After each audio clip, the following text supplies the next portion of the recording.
Hi guys, welcome everybody to our YouTube channel. आप सभी को बहुत बहुत स्वागत है हमारी यूट्यूब चैनल पर। हमारे जो most important environmental question and answer in the format of MCQ series को आगे बढ़ता हुए आज हमने उसका दूसरा पार्ट आपके साथ डिस्कस करने जा रहा हूँ। तो ऑलरेडी फर्स्ट पार्ट में डाल चुका हूँ हमारे चैनल पर। आप चाहे तो उसको भी पहले देख लीजिए, उसके बाद सेकेंड पार्ट देखिए। पहले फर्स्ट पार्ट में हमने लगभग 30 क्वेश्चन कवर किया था। एनवायरनमेंट का एकदम बेसिक लेवल था, आज भी बेसिक लेवल का क्वेश्चन ही रहेगा। उसके बाद हम आस्ते आस्ते आपकी लेवल कंटिन्यू करेंगे, जो कि डिफिकल्ट क्वेश्चन भी आएगा। ठीक है, तो आज भी लगभग 30 क्वेश्चन कवर करेंगे। तो चलिए पार्ट 2 स्टार्ट करता हूँ। उस पीडीएफ में आप कोई भी वीडियो का पीडीएफ के लिए हमारी टेलीग्राम चैनल है, जो कि वीडियो के डिस्क्रिप्शन में आपको लिंक मिल जाएगा, वहाँ पे आप ज्वाइन कर लीजिए। उसके बाद आपको सारी के सारी पीडीएफ वहाँ पे आपको मिल जाएगा। ऑलरेडी फर्स्ट पार्ट का पीडीएफ भी अपलोड हो चुके हैं वहाँ पर, दूसरा पार्ट का भी पीडीएफ वहाँ पर ही आपको मिलने वाली है। तो ज़रूर टेलीग्राम चैनल को ज्वाइन कर लीजिए। आगे बढ़ता हूँ। यहाँ पे क्वेश्चन सीरियल से स्टार्ट 30 तक है। हम 31 से शुरू करेंगे। तो ये चलिए मैं 31 के क्वेश्चन को आपको ले जाता हूँ। यहाँ पे देखिए आपके सामने आ चुके क्वेश्चन। पहला सवाल 31, ए food chain always start with dash. आपके सामने 4 option. First photosynthesis, second respiration, third nitrogen fixation, last decay. So I hope you first solve this question. So the right answer is option A, that is photosynthesis. Photosynthesis is the right answer. Ultimately photosynthesis process के माध्यम से ही हमारे जो food chain का producer energy gain करता है, वो energy को आगे ट्रांसफ़र करता है फूड की तरफ। ओके, तो question number 31 answer is option A. Going to next question, question number 32. Secondary consumer are dash. There are 4 options. First is green plant, second herbivorous, third carnivorous, last all of the above. So the right answer is option C, that is carnivorous. Secondary consumer always carnivorous होता है। देखिए मैं थोड़ा सा explain कर देता हूँ। हमारी जो फूड चेन में हमारी जो पहला ट्रैफिक लेयर होता है वो प्रोड्यूसर का होता है। उसके बाद प्राइमरी कंज्यूमर होता है, उसके बाद सेकेंडरी कंज्यूमर होता है, उसके बाद टर्शियरी कंज्यूमर होता है, सबसे लास्ट में डिकम्पोजर आता है।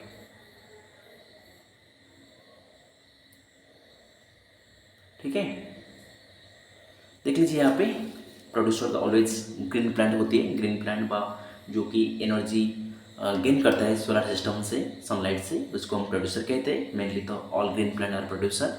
उसके बाद जो प्राइमरी कंज्यूमर होते हैं वो मेनली हर्बिवरस होती है, क्योंकि वो प्रोड्यूसर को ही खाता है, तो वही हर्बिवरस ही होगा। उसके बाद जो भी हर्बिवरस को खाएंगा उसको हम सेकेंडरी कंज्यूमर कहेंगे। ठीक है, तो उसका हमारा सही आंसर बनेगा ऑप्शन सी, दैट इज कैनिवरस। ठीक है, सेकेंडरी कंज्यूमर आर कैनिवरस। आगे बढ़ता हूँ क्वेश्चन नंबर 33 की तरफ। Producer in any grazing food chain is dash. First option feed the herbivores, second feed the carnivores, third clean the atmosphere, last capture solar energy. आराम से पढ़िए क्वेश्चन को, food chain से रिलेटेड क्वेश्चन है। यहाँ पे प्रोड्यूसर के बारे में आपको क्वेश्चन पूछ रहा है, तो ध्यान से देखिए। उसका सही आंसर होगा और option D, that is capture solar energy. अभी मैंने बताया जो कि प्रोड्यूसर फूड चेन का फर्स्ट ट्रैफिक लेवल व पहला ट्रैफिक लेवल होता है, जो कि डायरेक्टली सनलाइट से एनर्जी गेन करता है। तो question number 33 answer is option D. आगे बढ़ता हूँ क्वेश्चन नंबर 34 की तरफ। Ultimate source of energy for living being is dash. There are 4 option. First is carbohydrate, second fat, third sunlight, last ATP. उसका सही आंसर बनेगा वही option C, that is sunlight. क्योंकि फूड चेन का व producer के लिए अल्टीमेटली एनर्जी सोर्सेस सनलाइट ही होती है। तो सनलाइट से ही वो डायरेक्टली फोटोसिंथेसिस प्रोसेस के माध्यम से ही एनर्जी गेन करता है। ठीक है, बस आगे बढ़ता हूँ। Question number 35, food web is continued by dash. First option various interlinking food chain in a community, second relation between animal and plant, third relation between plant animal and microbe, last all of the above. very very easy and tricky also question also, so please you can solve this fast. So that answer is option A, that is various interlinking food chain।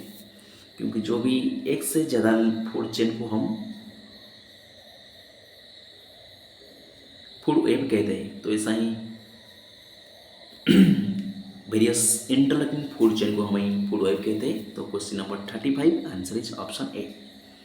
आगे बढ़ता हूँ question number 36 की तरफ। In a pyramid of food the producer occupy, there are four option, the base, the position near the base, apex, position near the apex. So I hope you solve this question. So right answer is option B, that is position near to the base.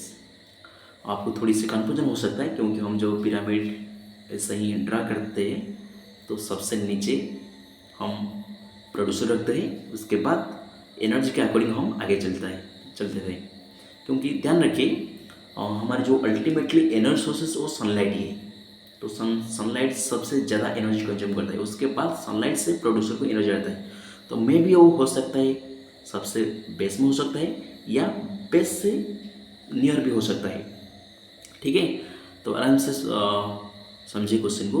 तो इसलिए हमारा जो answer बनेगा वो है option B, that is position near to the base. May be base हो सकता है लेकिन कंफर्म ये नहीं जो बेस ही होगा, ऐसा नहीं, कंफर्म बेस नहीं होगा, बेस हो सकता है नहीं भी हो सकता है। तो इसलिए हमारा जो आंसर बनेगा position near to the base. Question number 36 answer is option B. आगे बढ़ता हूँ क्वेश्चन नंबर 37 की तरफ। The energy flow in an ecosystem is dash. First option unidirectional, second bidirectional, third multidirectional, last all of the above. So very easy question, right answer is always unidirectional। अभी मैंने बताया first producer, उसके बाद एक direction ही primary consumer देता है, एक direction में सेकेंडरी कंज्यूमर के पास, एक डायरेक्शन ही टर्शियरी कंज्यूमर्स, ऐसे ही यूनिट डायरेक्शनल ही एनर्जी फ्लो होता है। ठीक है, प्रोड्यूसर, प्राइमरी कंज्यूमर, ओके, वो सेकेंडरी कंज्यूमर, वो टर्शियरी कंज्यूमर। ठीक है, ओके, आगे बढ़ता हूँ। Question number 38, which forest have maximum diversity. Also one type of environment question. So there are four option. First is tropical rain forest, second coniferous forest, third tropical forest, last deciduous forest. सबसे maximum diversity कौन सा forest का होता है? तो उसका सही answer है वो है ट्रॉपिकल। ट्रॉपिकल फॉरेस्ट यानी ट्रॉपिकल एवरग्रीन भी कह सकते हैं उसको। मेनली वो हमारे जो अर्थ का ट्रॉपिकल रीजन, ठीक है, सेंटर तो इक्वेटर होता है, इक्वेटर से ऊपर तक जो हम ट्रॉपिक ऑफ कैंसर और ट्रॉपिक ऑफ कैप्रिकन बीच का जो एरिया होता है उसको हम ट्रॉपिक रीजन कहते हैं। तो वो ट्रॉपिक रीजन में देखने वाली फॉरेस्ट का डाइवर्सिटी सबसे ज़्यादा होता है। ठीक है, तो सही आंसर है option C, that is tropical forest. आगे बढ़ता हूँ क्वेश्चन नंबर 39 की तरफ। Which is correct food chain. देखिए आपको एक सीक्वेंस से दिया रखा है उन्होंने, उनसे कौन सा ऑप्शन एक करेक्ट फूड चेन को दिखाता है। तो पहला ऑप्शन फाइटोप्लैंक्टन, उसके बाद फिश, उसके बाद जूप्लैंक्टन, सेकंड ऑप्शन जूप्लैंक्टन, उसके बाद फाइटोप्लैंक्टन, उसके बाद फिश, थर्ड ऑप्शन फाइटोप्लैंक्टन, उसके बाद जूप्लैंक्टन, उसके बाद fish, last option fish, जूप्लैंक्टन, phytoplankton. कौन सा ऑप्शन सही रहेगा बताइए। आराम से क्वेश्चन देखिए, बहुत ही important question. So question answer is option C, that is phytoplankton. उसके बाद फाइटोप्लैंक्टन को कौन खाएगा? जूप्लैंक्टन। उसके बाद जूप्लैंक्टन को कौन खाएगा? ना फिश। ठीक है, ऐसा ही सीक्वेंस के हिसाब से ही चलेगा। तो question number 39 answer is option C. Okay, बहुत इंपॉर्टेंट, ध्यान रखिए, ऐसा ही क्वेश्चन आ सकता है आने वाले टाइम में। Who propose the term ecosystem? There are four option. First is Odum, second Gardner, third Warming, last Tansley. So the right answer is option D, Tansley. याद रखिए, द जो word ecosystem was coined by scientist Tansley. आगे बढ़ता हूँ, question number 41, which one is correct food chain? Again आपके के sequence उन्होंने दे दिया है, उसमें कौन सा सीक्वेंस सबसे करेक्ट है? पहला ऑप्शन ईगल, ईगल को कौन खाएगा? स्नेक। उसके बाद ग्रास सपर, उसके बाद ग्रास, उसके बाद फ्रॉग। ऐसा ही सारे के ऑप्शन से आप देख लीजिए कौन सा यहाँ पे प्रोड्यूसर होगा, उसके बाद वहाँ पे कौन सा प्राइमरी कंज्यूमर होगा, कौन सा सेकेंडरी कंज्यूमर यहाँ पे होगा, और कौन टर्शियरी कंज्यूमर होगा। ठीक है, ऐसे देख लीजिए। देखिए, ईगल तो कभी प्रोड्यूसर नहीं हो सकता है, फ्रॉग भी नहीं हो सकता है, ग्रास सपर भी नहीं हो सकता है। ओनली एक ऑप्शन आपके पास बचा है, वो है ग्रास, क्योंकि ultimately energy source green plant होता है, तो ग्रास भी एक ग्रीन प्लांट है, तो इसलिए हमारा जो सही आंसर बनेगा वो है option D. Question number 41 answer is option D, that is grass. Grass को कौन खाएगा? ना ग्रास सपर को फ्रॉग, फ्रॉग को स्नेक, स्नेक को ईगल। ऐसा ही सीक्वेंस रहेगा फूड चेन का। ऐसा क्वेश्चन आ सकता है, बहुत इंपॉर्टेंट, ध्यान से देखिए। Question number 42, pick out the correct food chain. Again आपको एक और एक फूड चेन के बारे में यहाँ पे कह रहा है। देख लीजिए, पहला है ग्रास, उसके बाद ग्रास को कौन खाएगा? ना कैमेलॉन, कैमेलॉन को इंसेक्ट खाएगा, इंसेक्ट को बर्ड खाएगा। सेकंड ऑप्शन कह रहा है ग्रास, ग्रास को फॉक्स खाएगा, फॉक्स को रैबिट, रैबिट को बर्ड। थर्ड ऑप्शन कह रहा है फ्लाइटोप्लैंक्टन, फ्लाइटोप्लैंक्टन जूप्लैंक्टन, जूप्लैंक्टन फिश। उसके बाद लास्ट ऑप्शन कह रहा है फॉरेन लीफ, फॉरेन को बैक्टीरिया, उसके बाद इंसेक्ट, इसके बाद लार्वा। देखिए, यहाँ पे कौन प्रोड्यूसर हो सकता है? नहीं सकता। आप ग्रास हो सकता है, वो भी ग्रास होता है, फ्लाइटोप्लैंक्टन सारे तो प्रोड्यूसर ठीक है, लेकिन यहाँ पे जो प्राइमरी कंज्यूमर, सेकेंडरी कंज्यूमर, वो गलत है। ठीक है, तो उसका सही आंसर बनेगा वो है option C, that is phytoplankton. उसके बाद आएगा जूप्लैंक्टन, उसके बाद आएगा फिश। ठीक है, बाकी सारी से देख लीजिए, यहाँ पे इंसेक्ट को तो बैट नहीं कर सकता है, सही, कैमेलॉन को इंसेक्ट नहीं खा सकता है, यहाँ पे बैक्टीरिया को इंसेक्ट नहीं खा सकता है, तो कहीं कहीं गलत है। तो question number 42 answer is option C. आगे बढ़ता हूँ क्वेश्चन नंबर 43 की तरफ। Path of energy flow in an ecosystem is dash. Again आपके सामने चार ऑप्शन, अभी मैंने बहुत टाइम बता दिया। पहले प्रोड्यूसर आता है, दोबारा मैं बताता हूँ। पहले प्रोड्यूसर आता है, प्रोड्यूसर के बाद प्राइमरी कंज्यूमर यानी पीसी, उसके बाद सेकेंडरी कंज्यूमर, उसके बाद टर्शियरी कंज्यूमर, उसके बाद डिकम्पोजर। देखिए, एग्जैक्टली वही क्वेश्चन उन्होंने दे रखा है, तो देखिए कौन सा प्रोड्यूस के बाद प्राइमरी कंज्यूमर कहाँ पे आ रहा है। हाँ, यहाँ पे प्राइमरी कंज्यूमर है, उन्होंने हर्बीवरस, कैनिवरस और डिकम्पोजर लिख दिया है। ठीक है, देख लीजिए, प्राइमरी कंज्यूमर तो ऑलवेज हर्बीवरस में होता है, तो प्रोड्यूसर, उसके बाद हर्बीवरस, उसके बाद कैनिवरस, उसके बाद डिकम्पोजर। तो यानी हमारा जो सही आंसर बनेगा वो है ऑप्शन डी। पहला फर्स्ट प्रोड्यूसर आएगा, उसके बाद हर्बीवरस आएगा, उसके बाद कैनिवरस आएगा, सबसे लास्ट में डिकम्पोजर आएगा। ठीक है, I hope you understand this question. So आगे बढ़ता हूँ, question number 44, energy enter a food chain through dash. First option producer, second option decomposer, third herbivores, last carnivores. So the right answer is option A, that is producer, क्योंकि producer ही ultimately energy source होता है, तो उसके माध्यम से ही energy food chain में एंटर करता है। ठीक है, तो इस वजह से हमारी आंसर बनेगा option A, that is producer. आगे बढ़ता हूँ क्वेश्चन नंबर 45 के तरफ। The most stable ecosystem is dash. आपके सामने कुछ इकोसिस्टम दे रखा उन्होंने, फॉरेस्ट, माउंटेन, डेजर्ट, ओशन। उनमें से कौन सा इकोसिस्टम सबसे स्टेबल है? स्टेबल का मतलब है वो जो उसका जो पिरामिड बा, उसका जो different traffic level always stable बना रहता है, कोई दूसरे ऊपर भारी नहीं पड़ सकता है। ठीक है, तो बस उसका जो सही आंसर है वो है option D, that is ocean ecosystem. याद रखिए, जो कि ओशन इकोसिस्टम होती है वहाँ पे प्रोड्यूसर, उसके बाद primary consumer, secondary consumer, tertiary consumer, decomposer, ऐसा ही एकदम स्टेबल मैनर में होता है। तो इसलिए question number 45 answer is option D. आगे बढ़ता हूँ 46 की तरफ। Which one of the following represent trophic level in an ecosystem. देखिए क्वेश्चन कितने तरह का हो सकता है। क्वेश्चन एकदम कंसेप्ट तो वही है, प्राइमरी कंज्यूमर बा food chain, food web, traffic level, concept same है, लेकिन क्वेश्चन कैसे वेराइटी वे में हो सकता है उसको आप ध्यान दीजिए। ठीक है, यहाँ पे कौन क्वेश्चन कर रहे हैं, traffic level in an ecosystem, which of the following represent traffic level. First option water level, second energy level, third salt level, last oxygen level.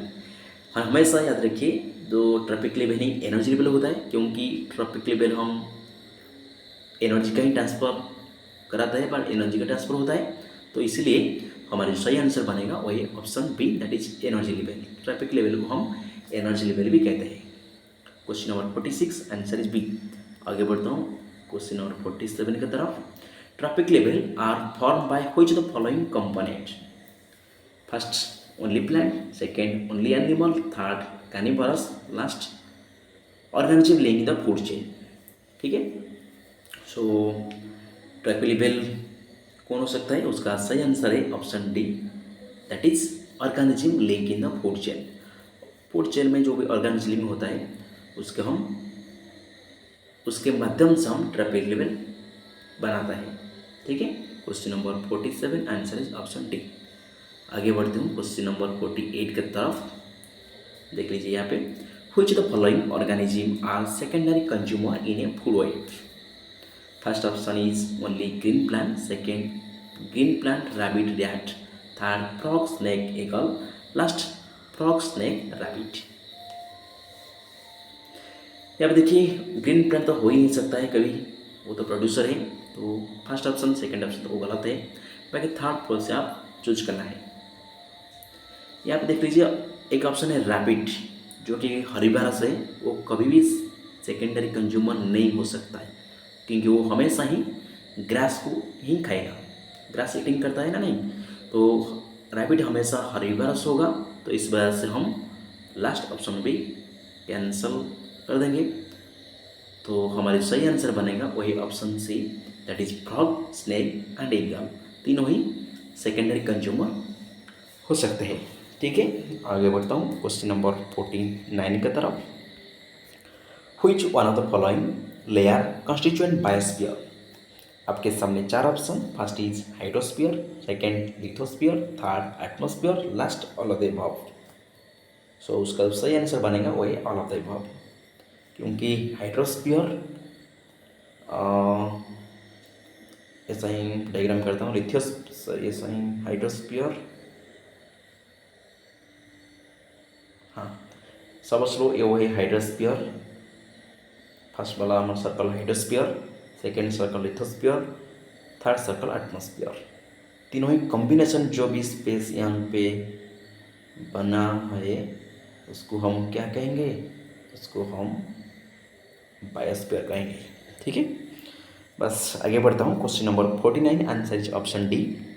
Question number 50, which one of the following organism occupy the top level of the ecological pyramid. Ecological pyramid में सबसे top level में कौन occupy करता है। First option primary consumer, second secondary consumer, third producer, last tertiary consumer. ऐसा ही ecological pyramid होता है, मैं अभी अभी आपको बताया था, ट्रायंगल की तरह होता है।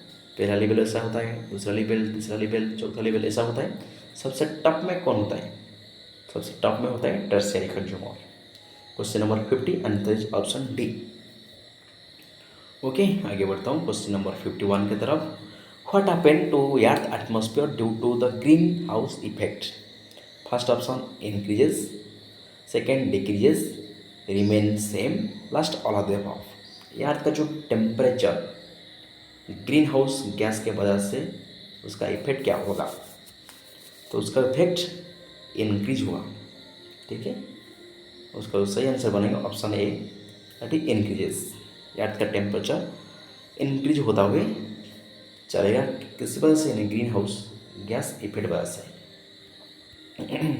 आगे बढ़ता हूँ, question number 52, what would be the threat due to global warming?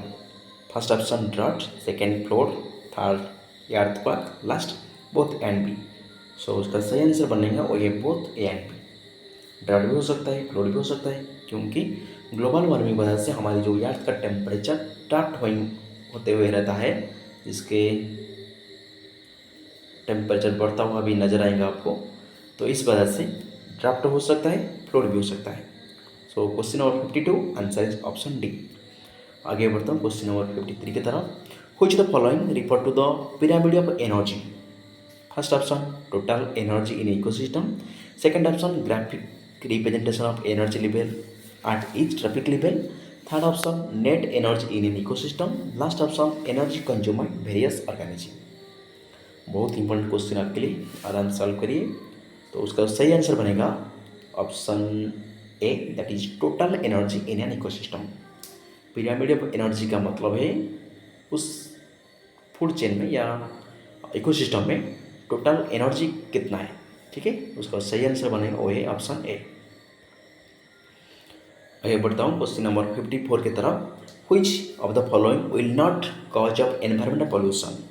आपके सामने चार option. First is noise from vehicle, second use of chemical fertiliser, third improper disposal of sewage, last use of a CFC free refrigerator. ध्यान से देखिए question को, उनमें से कौन सा ऑप्शन एनवायरमेंटल पॉल्यूशन नहीं करता है, ठीक है। उसका सही आंसर बनेगा वही option D, that is use CFC free. यहाँ पे CFC फ्री लिखा है ना, तो इसलिए हमारी आंसर है option D. Question number 54 answer है ऑप्शन डी। आगे बढ़ता हूँ क्वेश्चन नंबर 55 की तरफ। Which the following is not essential to maintain a balance in the ecosystem? First is water cycle, second carbon cycle, third nitrogen cycle, last deforestation. तो बताइए कौन होगा आंसर? उसका सही आंसर बनेगा वो भी again option D, that is deforestation. एक बैलेंस मेंटेन नहीं करता है, कहाँ पे, इकोसिस्टम पे, ठीक है। तो इसलिए हमारे आंसर है ऑप्शन डी। आगे बढ़ता हूँ क्वेश्चन नंबर 56 की तरफ। क्वेश्चन कह रहा है, आपको एक फूड चेन दे रखा है उन्होंने। What is the link to happen if the number of frog in the food chain given below decreases? क्या होगा जब एक नंबर ऑफ फ्रॉग का नंबर डिक्रीज हो जाएगा? एक फूड चेन देख लीजिए, ग्रास को कौन खाता है ना, ग्रास को फ्रॉग खाता है, फ्रॉग को स्नेक खाता है। एक फूड चेन आपको दे रखा है उन्होंने, क्वेश्चन पूछ रहा है। First option the population of snake decreases, third option the population of grasshopper increases, third shortage of grass plant, last all of the above. ध्यान से देखिए क्वेश्चन के, क्वेश्चन कर रहा है what happen the number of frog in the food chain decreases. Frog यदि decrease हो जाएगा किसके ऊपर प्रभाव पड़ेगा? ग्रास के ऊपर, और ग्रास के ऊपर तो कोई प्रभाव नहीं पड़ेगा, वो तो बढ़ते जाएंगे। तो ऑप्शन बी, सॉरी ऑप्शन, हाँ, अब last option all of the तो नहीं हो सकता है। शॉर्टेज ऑफ ग्रीन प्लांट ऐसा तो नहीं हो सकता, क्योंकि फ्रॉग कम हो रहा है, ग्रास पर भी ज़्यादा हो जाएंगे, तो ग्रास भी ऑब्वियसली बढ़ते चलेंगे, तो शॉर्टेज तो नहीं होगा। तो उसके बाद स्नेक के बारे में अभी कोई हम कह नहीं सकते, क्योंकि अभी फ्रॉग नंबर डिक्रीज हो रहा है, स्नेक पॉपुलेशन भी ऑब्वियसली डिक्रीज हो सकता है, नहीं भी हो सकता है। उसके बाद पॉपुलेशन ऑफ ग्रासहॉपर इंक्रीजेस, हाँ वो हो सकता है, क्योंकि हाँ हो सकता है, क्योंकि यहाँ पे ग्रासहॉपर का नंबर कम हो रहा है, तो यहाँ पे सॉरी ग्रासहॉपर का पॉपुलेशन इंक्रीज हो रहा है, क्योंकि अब फ्रॉग का नंबर कम हो रहा है, तो इनडायरेक्टली इसका इफेक्ट ग्रासहॉपर के ऊपर ही पड़ेगा। ग्रास का ऊपर और स्नेक के ऊपर कोई प्रभाव नहीं पड़ेगा। ऑप्शन सी और ए नहीं हो सकता है, क्योंकि फ्रॉग के पास कौन है, ग्रासहॉपर है और स्नेक है। फ्रॉग का इफेक्ट दोनों का ऊपर पड़ सकता है, ग्रास का ऊपर नहीं पड़ सकता है। और उसके हिसाब से हमारे जो सही आंसर बने वही option B, that is population of grasshopper increases, ठीक है, क्योंकि उसको खाने वाले का नंबर कम हो रहा है, तो इसलिए ग्रासहॉपर का नंबर बढ़ जाएगा। आगे बढ़ता हूँ, question number 57, which of the following is not due to man activity. इनमें से कौन सा ऑप्शन ह्यूमन एक्टिविटी नहीं है? पहला option volcanic eruption, second global warming, third thinning of ozone layer, last pollution of environment. So उनमें जो सही आंसर है वो है option A, that is volcanic eruption. और एक नेचुरल फिनोमेना है, उनमें ह्यूमन का एक्टिविटी नहीं हो रहता है। आगे बढ़ता हूँ, question number 58, which the following are the way of conserving and preserving earth natural sources. First option the recycling of waste, second the use of alternative energy sources, third reducing the waste fuel, last all of the above. So the right answer is option D, that is all of the above. सारी के सारे वे से हम हमारी अर्थ या biodiversity को हम conserve कर सकते हैं। उसके बाद 59, which the following gas destroy ozone. आपके सामने चार option, first is CFC, second carbon dioxide, third sulphur dioxide, last ammonia. इसमें सही आंसर बनेगा वही option C, that is CFC, यानी फ्लोरोकार्बन। ठीक है, आगे बढ़ता हूँ, question number 60, which the following result when there is an increase in the population of shark. यहाँ पे आपको थोड़ा सा मैं बता देता हूँ। यहाँ पे कि आपको फूड चेन उन्होंने दिया रखा है। देखिए बॉक्स में जहाँ मैं ड्रॉ कर रहा हूँ वो एक फूड चेन है। पहला है फाइटोप्लैंक्टन, उसके बाद फिश, उसके बाद सील, उसके बाद शार्क। तो क्या होगा, आपके सामने चार ऑप्शन। पहला option A decrease in the population of seal, third A decrease in the population of fish, second A decrease in the population of fish, third an increase the population of seal, last an increase the population of phytoplankton. यहाँ देखिए shark का number increase हो रहा है, तो कभी भी तो फाइटोप्लैंक्टन और सील इंक्रीज नहीं हो सकता है, या इधर डिक्रीज होगा। तो देख लीजिए कौन सा ऑप्शन होगा। फर्स्ट ऑप्शन कह रहा है a decrease in the population of seal. Yes, shark का प्रभाव तो उसके पास वाला ऊपर ही पड़ेगा, तो इसलिए हमारा आंसर बन जाएगा ऑप्शन ए। ठीक है, बी कह रहा है a decrease the population of fish. हाँ, फिश का पॉपुलेशन डिक्रीज होगा, लेकिन शार्क के वजह से नहीं, वो सील के वजह से। क्वेश्चन हम शार्क पे पूछ रहे हैं, तो इसलिए हमारा जो सही आंसर बनेगा वो है ऑप्शन ए। तो आप चाहें तो आराम से वीडियो को पॉज करिए, क्वेश्चन को एनालिसिस करिए, उसके बाद आंसर दीजिए। ठीक है, तो काफ़ी ट्रिकी क्वेश्चन है, इजी क्वेश्चन लेकिन थोड़ी सी ट्रिकी है, तो आप जरूर वीडियो को पॉज करिए, उसको सॉल्व कर लीजिए। ठीक है, बस इसी तरीके से थैंक यू, आपने हमारे साथ आज 30 क्वेश्चन कवर किया। उसके बाद हमारी पार्ट 2 भी ख़त्म होगी, उसके बाद हमारी पार्ट 2 आएगा। तो इसी तरीके से लगता रहे, हमें जितने हो सका MCQ आपको प्रोवाइड करेंगे एनवायरमेंट साइंस का। तो हमारे साथ जुड़े रहिए, आने वाले टाइम में बहुत सारा MCQ प्रैक्टिस करेंगे और एनवायरमेंट टॉपिक का भी थ्योरी कुछ कवर करेंगे। तो बस अच्छा लगा तो चैनल को सब्सक्राइब कर दीजिए और आपकी दोस्त के साथ ज़रूर शेयर कर दीजिए। और PDF के लिए हमारी टेलीग्राम चैनल पर जरूर विजिट करिए और अच्छा से क्वेश्चन को प्रैक्टिस करिए, आपकी कॉम्पिटिटिव तैयारी लेवल को और बढ़ाते रहिए। Thank you for watching, see you in the next video. Thank you.